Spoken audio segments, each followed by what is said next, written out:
So I know a lot of you around here have been keeping up with the SaberSpark allegations. He made a response not too long ago in regards to everything.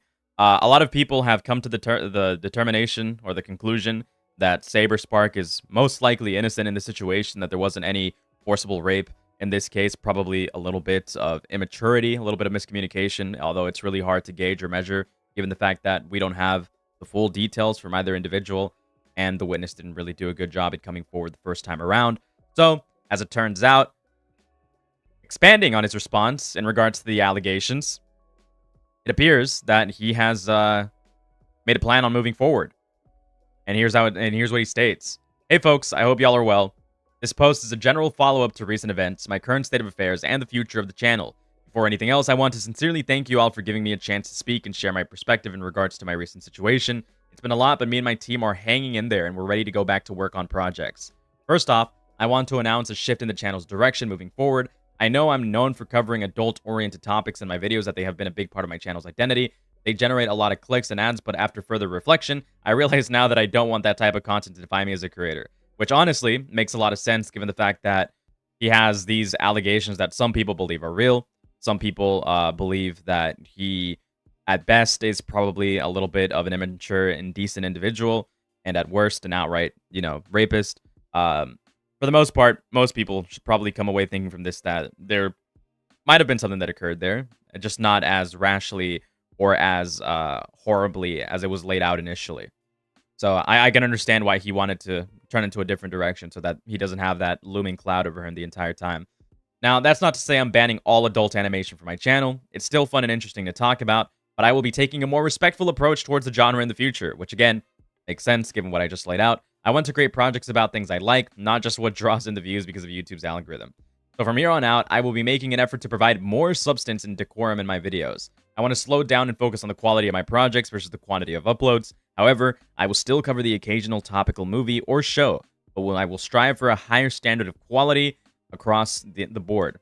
I still look back on my VeggieTales video as my magnum opus. I have no clue what he's referring to.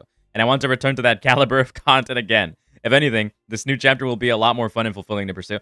We live in a world where we can just read stuff like this in regards to a serious situation.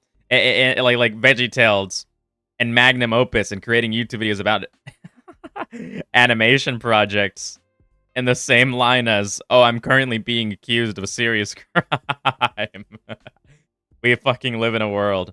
I've been doing YouTube professionally for over 10 years, and it's been one of my greatest blessings. I cannot overstate how thankful I am for what I have. I've also made some mistakes, but I always strive to learn from them and improve both as a creator and as a person.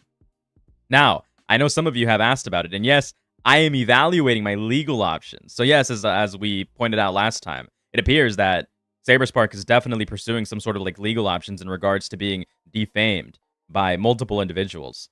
The process takes time, and I want to ensure it's done correctly. There's more to the story that will come to light in due time, but that's all I will say about it for now. Overall, we will be getting back to videos and projects very soon. Despite the bumps in the road, there's still a lot to look forward to with many awesome changes and improvements in the horizon. The goal of the channel has and will continue to be the discussion and celebration of animation. From the bottom of my heart, thank you all for your support. Also, I want to give a shout out to our YouTube members and whatever, don't care.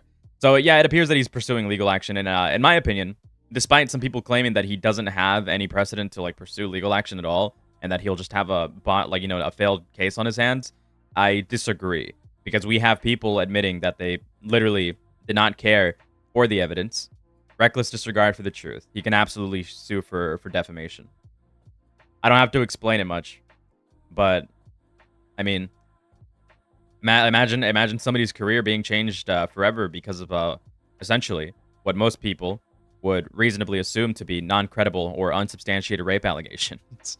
That's a joke. Everybody's career changes after something like that. But anyways, that's that for the little beginning of the stream, because we got very few things to go over.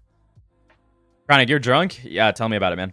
Everyone nowadays on the internet talks like a poet, right? I mean, it kind of comes with sort of presenting yourself on the online, right? You have to really hammer down that sort of linguistic performance so that people can take you seriously for the most part. VeggieTales, one of the few Christian shows I've never seen VeggieTales. Also, hello, Calor Vetla. Hello, Calor Vetla. I would not be surprised if KP definitely got sued. I'm not sure if Bonk could get sued because it is arguable that Bonk, in the perspective, like from his perspective, could be a legitimate opinion. It could be a genuine opinion of his that he firmly believes SaberSpark is a rapist, given the stories that were laid out. However, KP directly brought forward these allegations and did not vet them, did not do anything to substantiate them, and as a matter of fact, more than likely fed into a narrative that was highly inaccurate. And then when she was questioned about it on Slugstream, she was like, "Oh well, I don't mind if some people think that they're false, right?" She just straight up went like Slug asked her, what if these allegations turn out to be false, or like given the fact that they don't have a lot of evidence, isn't it reasonable for people to believe that these allegations are false? And she was like, "Yes, that's totally fair." And then when she was asked about evidence and like pushing these allegations without, doing extra research, she was like, "I mean, it just sounded right based on my assessment of who SaberSpark was, which is a reckless disregard of the truth." So if anybody gets sued, it's probably KP. I'm not sure if there's much of a case for Bonk, and even in regards to KP, defamation is still an incredibly difficult thing to prove, because from KP's perspective, it could have also been something that sounded correct based on her opinion of SaberSpark. So she was like, "Yeah, this sounds like something that could happen, and it kind of makes sense given the dates and the person who was there and how they were friends in the past." It's difficult to say, but he could have a case, because you would have to prove.